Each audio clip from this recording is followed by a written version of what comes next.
Brandon, dude, you gotta stop. I mean, how is anyone supposed to even compete with these magic systems? I looked at a penny on the ground the other day and unironically was about to eat it. Oh my gosh, that's so dangerous. I could die. Yes, but guess what? Totally worth the risk. Alright guys, welcome back to another book review. My name is James and today we are going to be talking about Brandon Sanderson's Mistborn. As always, today's review is going to be a spoiler-free review. If you do want to watch a spoiler review discussion as well as gain access to other book reviews, writing streams, and the ability to publish your own short story in audio form, check out the Storytellers Guild, link to the description down below. Now, Mistborn. So, Mistborn is a story where we're following a girl named Vin. She's a thief, and we find out very quickly that she's not just a thief, and she's actually what they call in this world a Mistborn, which basically means that not only is she magic, but in this kind of magic system that they've created, she can control all of the different metals, all of the different magics, and have all the different powers. So, she meets this guy called Kelsier. He's also a Mistborn, recruits her onto his Heist crew who is planning on trying to take down the ruling empire. And I gotta say, this book was awesome.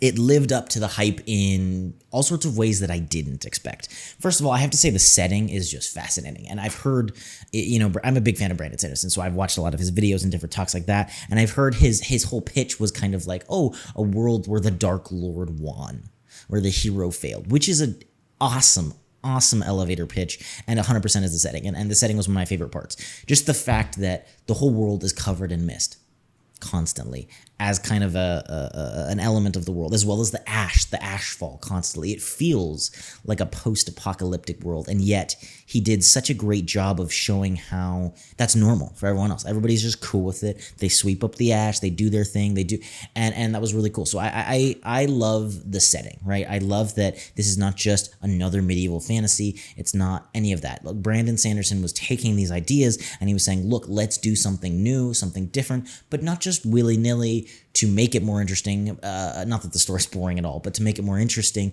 but to have a good reason for it, right? There's an in-world reason, there's an in-world cause, and it plays into the plot in some greater aspect. I have to say the characters were cool. You know, I have these ideas of Sanderson, and I don't even know, because I've only read Elantris. I'm reading all of his books in release order, and I've only read Elantris. But I'll say that I kind of had this like impression that I was like, you know, he kind of writes like PG-13 books. It's a little like he kind of backs off. He doesn't have as much swearing, not as much violence and stuff like that. And I will say that I think that this book broke my conceptions of that. Not that it was like Game of Thronesian or like horribly violent. I'm not even really a huge fan of that. But the character, especially Vin, the places that he goes with her character and he's willing to take her character, not only I thought were very accurate and real, but a lot more serious and dark than I expected. And I really liked that.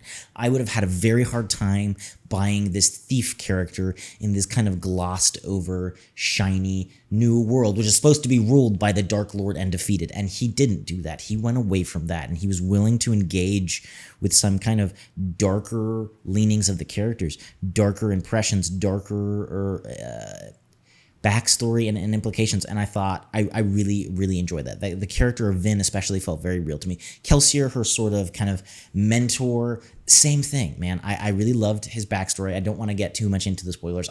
Look, I'll be honest, I'm still learning how to do spoiler-free reviews because I've been watching other book reviews and seeing how they do it, and they even say more than I normally would, so I'm trying to kind of be careful because I don't like getting anything spoiled for me. So I'm not going to say anything about his backstory, but I loved his character. I thought he was very fun and different. He wasn't like your Obi-Wan Kenobi, which I thought was an interesting take on kind of like the master-apprentice sort of thing. He was a little bit imperfect, and he was kind of, he was obviously great and like a master, but he definitely had his own problems and his own character flaws. Really, honestly, the way that a lot of the characters were written, it felt very true and real. And I think that's difficult to do in a book. And I think it's very easy to just have kind of like a basic cutout character, and I thought that especially Vin and Kelsier were very well done. I'm a big fan of heist movies, so like Ocean's 11, the remakes, 12, 13, all those sorts of things. I love those movies, The Sting, and so I thought that this book kind of taking on that approach was really genius of a genre bend. Like every heist movie, the crew was dope. He did a great job kind of building out this crew, them having different kind of capabilities and powers and personalities that you sort of grew to love, and I just thought it was dope. I thought he did a really good job fleshing out the different characters and just the world in general. The magic. I have to talk. I mean, you can't talk about any Brandon Sanderson book without talking about the magic. You can't talk about any fantasy book without talking about the magic. The magic system in this book is genius. That's really the only word for it. It's as hard magic systems go, but it was just so masterfully done. I've never seen anything like it. I really liked his kind of almost development on it's what they call allomancy, right?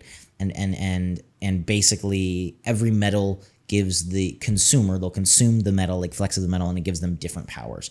The way that was explained, the way that was set up, the different mechanics of it was not only really well done, it wasn't like too exposition-y. I saw a few people complain, actually, you go up a pretty far way into the book without getting it like fully explained. I loved that. I was down. I was like, nah, I can follow it. You're treating me like an adult. I'm totally cool with that. It's a big book. It's over 200,000 words. It's a long story, part 1 of 3. I thought they did a really good job. I liked how the magic system was explained. I liked how Sanderson handled still treating you like an adult in dealing with the magic system. The mechanics of it were great, and the action was great because the mechanics were set up. And I'll be honest, I don't always remember everything perfectly. So I forgot about, I did this copper pull or push or what does it do? I forgot that, and it was okay. Like I could still follow along. I still had a feel for it, and I thought they still did a really good job with the action and really clarifying it. I also like something that he did, and I think this is what you should do with all magic systems, but he made the way that different characters use the magic system different, which when you're going to do a hard magic system and it's almost kind of this like extension of physics, like that's the way to do it, where it's not just the powers and oh my gosh, I'm so much stronger than the regular person. What happens when you go up against somebody else with powers, or how do you use that power? I thought that was really clever. And I thought that he did a really good job of staying true to the characters and how they were used and showing how it's just like any other weapon. It's like a sword. If I have a sword and some other guy doesn't have a sword, I'm always going to win. But what if you fight somebody else with a sword? You got to know how to use it. And there's going to be different ways to use it and different styles and even like different cultural takes on it. That was very, very cool. I will say too, as well, I think the danger of a hard magic system, something I don't like, even though I said this, they didn't do this, was making it feel just like superpowers. And maybe I'm just a fantasy nerd, I think of superpowers as something different. And so I don't want, even if it's a real hard magic system, I don't want it to just be like invisibility and like flying and whatever. This is not that at all. This is unlike anything I've ever read. And I think that's probably why the hype is as big as it is. It was dope. I also want to talk about the prose. I kind of forgot this, so I'm like inserting this in too earlier than it was in my reaction. But I do want to talk about the prose. Brandon Sanderson's prose is not perfect. They're very just kind of functioning. And I don't mean that in a bad way, but it was like, look, somebody told me that and I was like, bullcrap. I don't agree with you. I read Elantris. Elantris is great. You're totally wrong. And coming off of Ursula K. Le Guin and Tolkien, it was really glaringly obvious. Page 2, being like, wow, these prose are just very simple. They're not very complex, and I think that this is going to sound harsh to some people. I think they're just serviceable. I don't think you need to have like the greatest prose in the world, but I do think that that is part of a book review and part of how I'm going to consider the book. And I just think there wasn't any moments in the book where I was going to go like, wow, that was such a great sentence. It was a cool moment, cool scene, cool action, cool line maybe of like dialogue, but there was never like, wow, that was just such a gorgeous paragraph. And I think that's kind of part of his writing style. I've seen him write about saying, hey, my prose is not the best in the world, and I'm okay with that. So I think that was kind of something that is also kind of a valid criticism to acknowledge as far as the book itself. I don't think it destroys the book. I think it just puts a little bit more emphasis on the story and the pacing, which leads me to the next topic. Going to kind of the narrative and the plot, I obviously don't want to spoil things. It was interesting. I thought it was very well done for most of it. I thought the pacing was good. I really liked the world that was built out and how he was not afraid to touch on serious topics and address them in ways that I felt were very realistic. And I will say towards the end, the pacing got weird for me. You know, I liked most of the book, 7/8 of it. I think that to me, though, it did feel like coming towards the conclusion, it felt a little bit rushed, especially since we had spent so much time building up to things. And it definitely felt like it was like, okay, we need to conclude this book. Now the book is over. And I honestly think that's the weakest point. I didn't even disagree with how everything that happened in the ending, though it was kind of different than I was thinking. So it's not just that. It's not like I'm like, oh, I didn't want it to end up this way. I really think that towards the end it was rushed.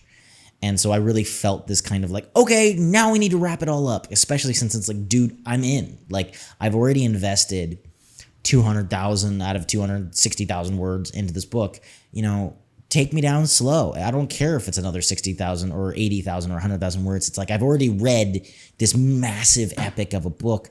Don't worry, we're all here for it. But I think that was probably the weakest element of the book. I think the characters were solid and the world was great. So I think because of that, though, and because it was weird because Elantris, I think, did such a great job. And I will say that I gave Elantris a 7 out of 10. I think I'm going to drop that rating to a 5 out of 10. And I know that sounds dumb, but it's like I'm just learning how to review books here. So maybe it's because I didn't understand that with Elantris, but I felt like Elantris, he did a much better job of wrapping things up in a satisfying way. This felt like he knew he had to live up to that and forced it a little bit. And so I think that I'm going to give this book a 7 out of 10. And that's me criticizing a masterpiece. This book is a must read. I think if you're into fantasy, if you ever want to write or do anything related to fantasy, you have to read this book. I mean, there's a reason Sanderson is as popular as he is and sells as many books as he does, and he deserves it wholeheartedly. I loved this. I love this book. I'm already into Well of Dreams, which is book 2, so we're going to be doing a review of each book of the Mistborn trilogy. Then we'll probably do an overview, maybe with a guest or something like that, and also probably the Era 2, I believe. But yeah, I really enjoyed the book. It has some flaws. It has some flaws of pacing, and the prose is just not like stunning prose. But I think overall, it's an entertaining read. The magic system is mind-blowing, and the world is just, I want to disappear into it. Even though it's so depressing and great, it's great. It's such a thorough world build, and I am so excited to read more. So all that being said, let me know what you guys thought in the comments down below. I want to have more discussions. I want to see what you guys thought about this book. You be careful to at least mark things if they're spoilers. Let me know what other books you want me to read, Sanderson or otherwise. We're going on a fantasy kick here, and I have not read most things, so there are more book reviews coming your way. If you do want to watch the spoiler review of this book as well as any others and gain access to a closed creator community where you can post daily, watch Write With Me streams, lo-fi, and have the opportunity every single month to submit your own short story to be turned into an audiobook, go ahead and check out the Storytellers Guild. As always, keep reading, keep writing, and I'll see you guys next time.